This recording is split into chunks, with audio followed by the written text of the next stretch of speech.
Здравствуйте, друзья мои! В прошлом видео, которое называется «Похоже, медведи научились читать», я вам рассказывал о ночном госте, который навел очень хороший порядок у нас в лагере. Это был медведь. Сегодня я не буду рассказывать вам о пожарах, о зверях. Я хочу рассказать, как можно приготовить очень вкусную запеченную рыбку на природе, используя природную духовку. Как всегда, я вас приглашаю к костру.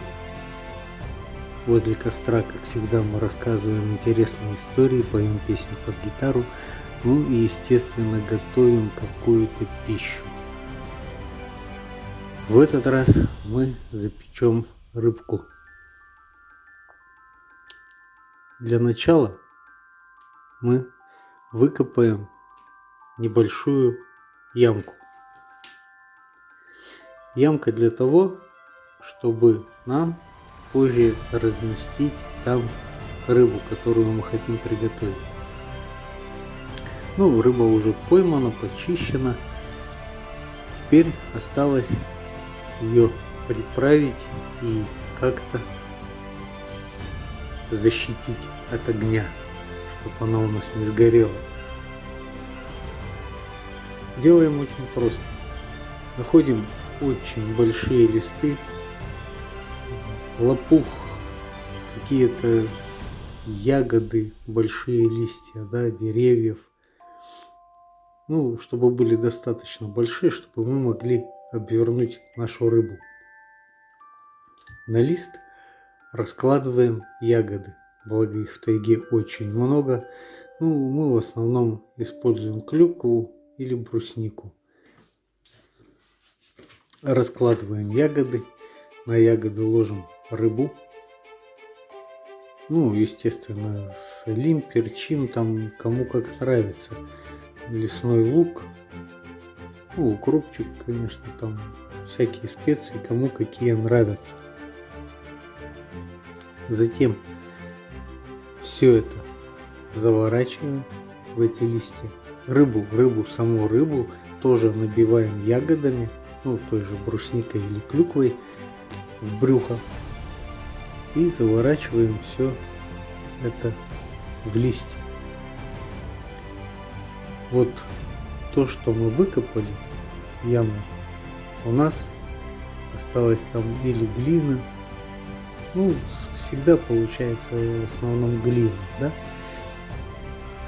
как вы помните, лагерь мы разбиваем всегда где-то на берегу реки, и поэтому вот эту вот глину мы смачиваем, делаем такую массу, как будто пластилин, И вот этот завернутый наш, скажем так, пакет из листьев с рыбой обмазываем вот этой вот глиной и укладываем на дно нашей уже заготовленной ямки.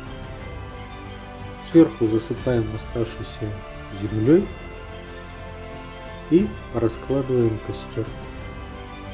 И вот пока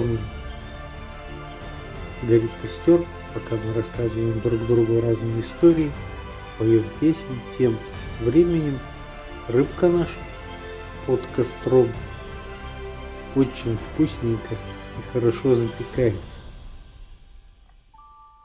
Все, потом разгребаем угли, достаем из ямки рыбку и очень вкусно ужинаем.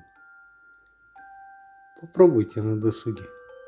Это действительно здорово, вкусно. Подписывайтесь, ставьте классы. Я всегда жду вас в гости. У меня много историй. В следующей истории мы с вами поговорим о том, что у страха не только глаза велики. Это будет следующая история. А пока я с вами не прощаюсь, я говорю до новых встреч. До новых рассказов и пока!